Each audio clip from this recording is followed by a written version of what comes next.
I never thought the phrase, home early, could detonate my entire universe. But that Tuesday, it did. My name is Elena Harper, 42, senior graphic designer at a boutique agency in Seattle. Recently divorced from a man who decided midlife crisis meant buying a Porsche and dating his Pilates instructor. The house on Queen Anne Hill was too big for just me and Jake, my 19-year-old son who was supposed to be at community college until 4. I would left the office at 2 because a migraine was clawing behind my eyes, and all I wanted was silence, yoga pants, and maybe a glass of the good Pinot I kept for emergencies. The house greeted me with its usual quiet. Sunlight slanted through the tall windows, dust motes doing their lazy ballet. Jake's sneakers were kicked off by the stairs size 13. Impossible to miss, so I knew he was home. I figured he was gaming with headphones on, the way teenagers do when they think the world can't reach them. I tiptoed past his door on the second floor, planning to collapse in my own room, but a sound stopped me cold. It was rhythmic, soft, almost swallowed by the hum of his computer fan, but unmistakable once your brain locked onto it.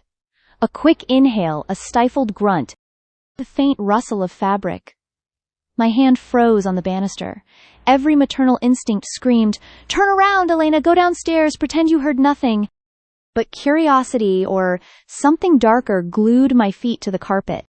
His door was cracked open 2 inches. Just enough. I should have knocked. I should have called his name from the hallway like a normal mother. Instead, I leaned forward, silent as a thief, and peered through that sliver of light. Jake was sprawled on his bed, jeans and boxers shoved down just far enough, one hand moving in that urgent, familiar rhythm.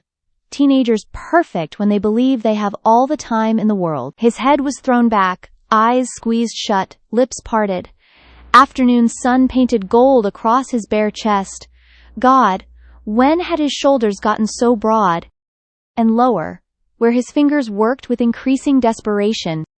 My breath caught so sharply I was terrified he would hear it. There are moments your body decides things before your mind catches up. My pulse thundered in my ears, heat flooding places that had no business reacting. I told myself it was shock. Biology. Simple mammalian response to the sight of a beautiful young man in the throes of pleasure. Except the young man was my son. And the heat pooling between my thighs felt anything but simple. He made a small, frustrated sound, half groaning, half whimper, and I realized he was struggling. His wrist had that telltale cramp teenagers get when they are too proud to use lube and too impatient to pace themselves. His poor squirrel was frantic, trying to scramble out of the jar, but the jar was not cooperating. I watched, paralyzed, as he shifted angles, brow furrowing in adorable concentration. Adorable. Jesus, Elena. I do not know what possessed me. Maybe it was the 2 years of celibacy since the divorce. Maybe it was the loneliness that had become a second skin. Maybe it was the way he looked exactly like his father at that age, but warmer, kinder, still mine. Whatever the reason, the words slipped out before I could stop them. Sweetheart, you are going to hurt yourself like that. His eyes snapped open. For one eternal second we stared at each other, me in the doorway like a deer in headlights, him frozen mid-stroke. Face flaming crimson. The silence was so complete, I could hear the wet sound of his hand still loosely wrapped around himself. Mom, it came out, a strangled squeak. He yanked the blanket over his lap, knocking his phone to the floor in the process. I thought you were at work until 6. I had a migraine. Brilliant explanation, Elena. Really smooth. He looked like he wanted the earth to swallow him whole. His ears were practically glowing. I should have backed out, apologized, closed the door, and spent the next decade in therapy. Instead, my feet carried me forward, 1 step, 2, until I was inside his room and the door clicked shut behind me. Jake, honey, breathe. My voice sounded foreign, calm, almost amused. It is natural. Everyone does it. Not everyone gets caught by their mother, his expression screamed. He could not meet my eyes. The blanket tented, obviously. The poor boy was still painfully hard, adrenaline doing nothing to help. I sat on the edge of his bed, careful to leave a foot of space between us, though every nerve ending felt like it was reaching across that gap. "I am not mad," I said softly. "I am. Honestly, a little impressed you managed to keep quiet. These walls are thin." A startled laugh burst out of him, half hysteria. "Oh my God, Mom, please stop talking." But the tension cracked just enough. His shoulders dropped a fraction. I could see him trying to will his body into submission and failing spectacularly. The blanket twitched. I heard myself say, "You look uncomfortable." Understatement of the century. He risked a glance at me then, those green eyes, my eyes wide and pleading. For what, I was not sure. Mercy, amnesia, potion, a time machine. The responsible parent in me was screaming. The woman in me, the one who had not been touched in forever, who'd spent years putting her own desires last, was suddenly, terrifyingly loud. I reached out and rested my hand on his knee through the blanket. He flinched but did not pull away. "Jake," I said, voice barely above a whisper, "do you want help?" The question hung in the air like smoke. His lips parted. No sound came out. But his eyes, God, those eyes darkened, pupils blown wide. The blanket shifted again, betraying him. I waited, heart hammering so hard I was sure he could hear it. Finally, so quietly I almost missed it, yes. One word. One syllable. And everything changed forever. The word yes hung between us like a live wire, crackling. I felt it zap straight through my palm, up my arm, and detonate somewhere behind my ribs. For a second, I thought I might actually faint like one of those Victorian ladies who discover a bare ankle and keel over. Except the bare ankle in question belonged to my own son, and it was attached to something considerably more impressive than an ankle. Jake's breathing had gone shallow and fast. The blanket rose and fell in tiny, frantic waves. I could see the outline of his fist, still clamped around himself under the fabric, knuckles white. "Mom." It was half plea, half warning. I swallowed. My mouth tasted like copper. "Tell me to leave right now, Jake, and I will. Door closes, we never speak of this again. Your call?" He stared at me for the longest 3 seconds of my life. Then, slowly, deliberately, he let go of the blanket and pushed it down to his thighs. There he was. All of him. Hard, flushed, a bead of clear liquid trembling at the tip like it was as nervous as we were. The poor squirrel had definitely been fighting for freedom.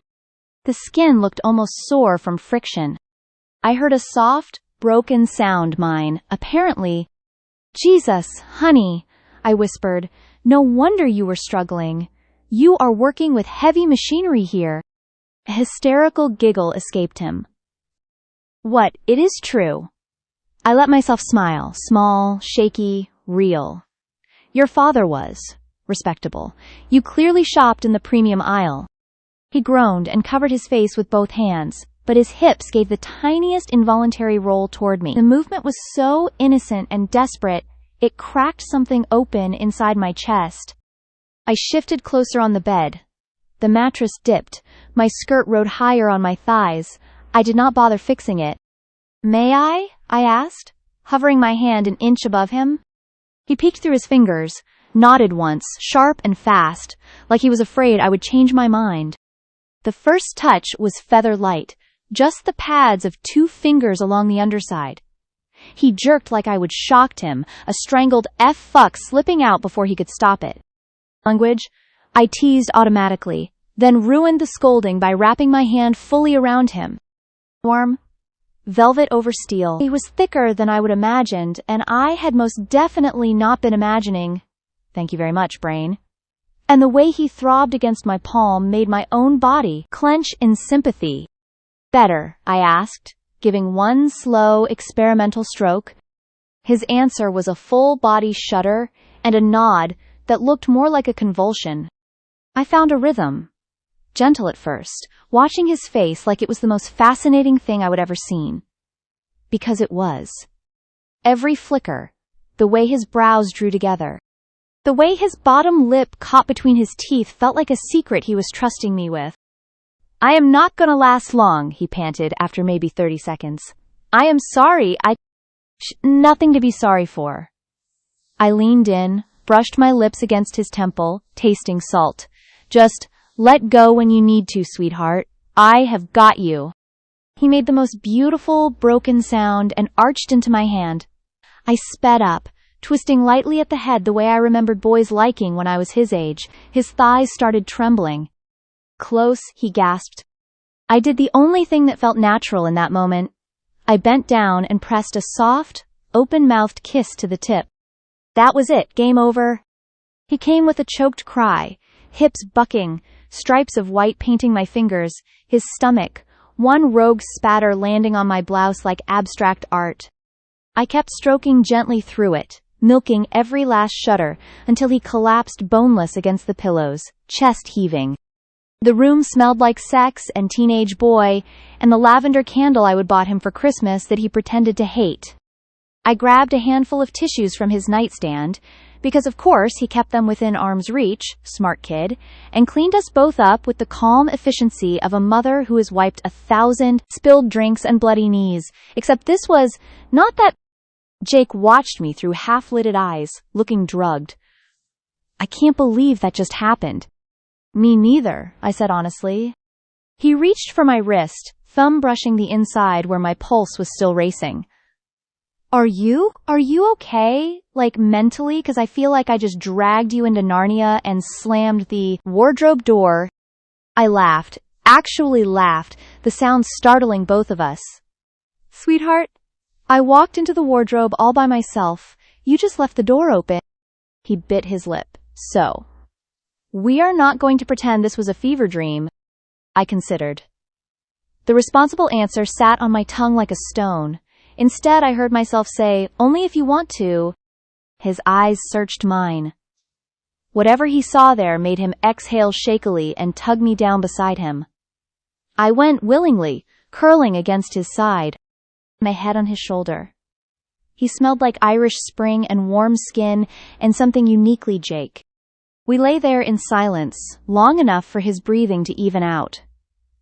My hand rested on his chest, feeling his heart slow to something resembling normal. Eventually he spoke, voice small. "I have thought about you before. Like this. I hated myself for it." The confession should have horrified me. Instead, it felt like puzzle pieces clicking. "I know the feeling," I admitted. "I noticed you noticing me months ago." Told myself it was harmless. Teenage hormones. Single mom proximity. He turned his face into my hair. "It is not just proximity." "No," I agreed. "It is not." His fingers started drawing lazy circles on my bare arm. Goosebumps followed everywhere he touched. "Mom, would it be okay if I kissed you, like, properly?" My heart did a complicated somersault. I lifted my head to look at him. Really look. The boy I would raised, and the man he was becoming, both living in the same, flushed, hopeful face. I answered by closing the distance myself. The kiss started soft, tentative, almost chaste.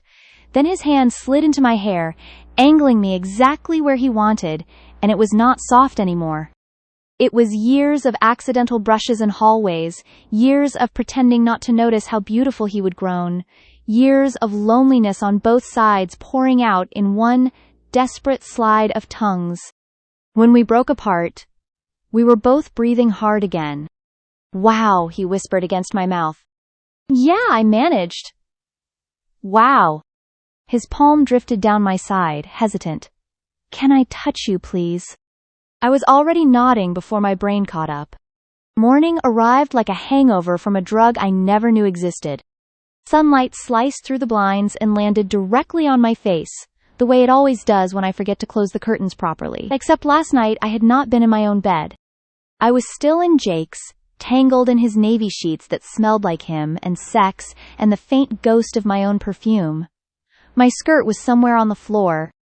Blousing, unbuttoned and hanging off one shoulder, bra long surrendered. Jake was draped over me like a human blanket, one heavy thigh between mine, his morning wood pressed insistently against my hip. He was already awake. I could tell by the way his fingers were tracing lazy figure eights on my bare stomach, like he was scared I would vanish if he stopped touching me. "Hi," he whispered, voice rough with sleep, and something that sounded a lot like fear. "Hi yourself." I turned my head, our noses brushed. "Regrets yet?" He answered by kissing me slow and deep, morning breath and all, until my toes curled. When he pulled back, his eyes were serious. "Only regret is that I waited 19 years to do that." My heart did something complicated and probably illegal in several states. We stared at each other for a long moment, the weight of daylight pressing down. This was the part where sane people called therapists moved to separate continents, maybe joined a monastery. Instead, I reached down and wrapped my fingers around him because, apparently, sanity had left the building somewhere around the second orgasm last night. He groaned into my neck. "Mom, we should probably talk," I finished, stroking once, twice. "We will." "After what?" he asked, but his hips were already chasing my hand. "After I make you come again with something that is not your own fist for once." He laughed, breathless and shocked. And then there was no more talking. This time was different from the frantic, almost accidental rush of yesterday. This time, we had all the hours in the world and no pretense left to hide behind. He kissed his way down my body like he was memorizing scripture, lingering over every scar and stretch mark like they were treasures. When he reached the lace edge of my panties, he looked up, eyes asking permission. I answered by lifting my hips so he could slide them off. The first slow lick made my back arch clear off the mattress. The second had me fisting his hair by the time he figured out the exact rhythm that turned my brain to static. I was speaking in tongues, or maybe just swearing creatively.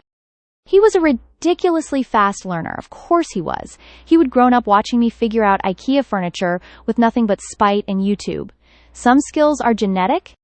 When I came, it was with his name on my lips, and both hands clamped over my mouth to muffle the sound, because even in the throes of illegal levels of pleasure, some habits die hard. Afterward, he crawled back up, smug and glistening, and so proud of himself, I almost laughed. "Your turn?" I said, pushing him onto his back. I took my time.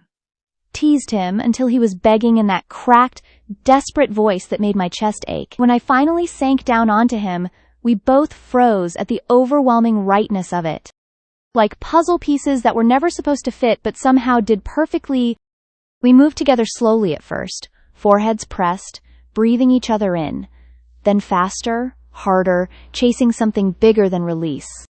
When he flipped us over and drove into me like the world was ending, I wrapped my legs around his waist and held on for dear life. Afterward, we stayed locked together, sweat cooling, hearts trying to regulate. Eventually, he lifted his head, so... "Pancakes." I burst out laughing so hard I nearly cried. Pancakes! Sure. The traditional post-taboo breakfast of champions. We managed to make it downstairs without killing ourselves on the stairs, mostly because he carried me when my legs proved unreliable. I was wearing his t-shirt and nothing else. He had on sweatpants riding dangerously low. Domestic as hell, and twice as wrong. At the kitchen island, he poured batters while I started coffee, both of us pretending this was normal. The silence stretched, not uncomfortable, but heavy with everything we had not said yet. He flipped a pancake, then spoke without looking at me. "I do not want this to be a one-time thing. Or a two-time thing. Or whatever number we are at now." I set my mug down carefully. "Jake. I know it is insane," he rushed on. "I know what people would say. I know the statistics and the laws and the therapy bills we are probably both going to need. But I also know I have never felt anything close to this. Not with anyone." I walked around the island and wrapped my arms around him from behind, pressing my cheek between his shoulder blades. "Me neither," I said quietly. "And I am 42. I have had time to try the alternatives." He turned in my arms, flower on his cheek, eyes ancient. So what do? We figure it out, I said. Quietly. Carefully. Together. We set rules, boundaries, safe words, whatever we need. But we do not pretend last night did not happen. Or this morning.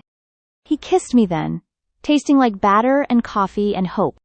Months later, people would ask why I never dated after the divorce. I would smile mysteriously and say I was waiting for the right person.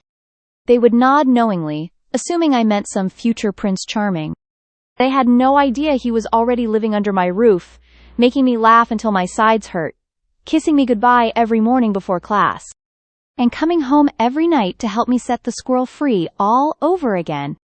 Some jars are not meant to stay sealed, and some mothers, it turns out, are really good at lending a hand when their grown-up little boys need it most.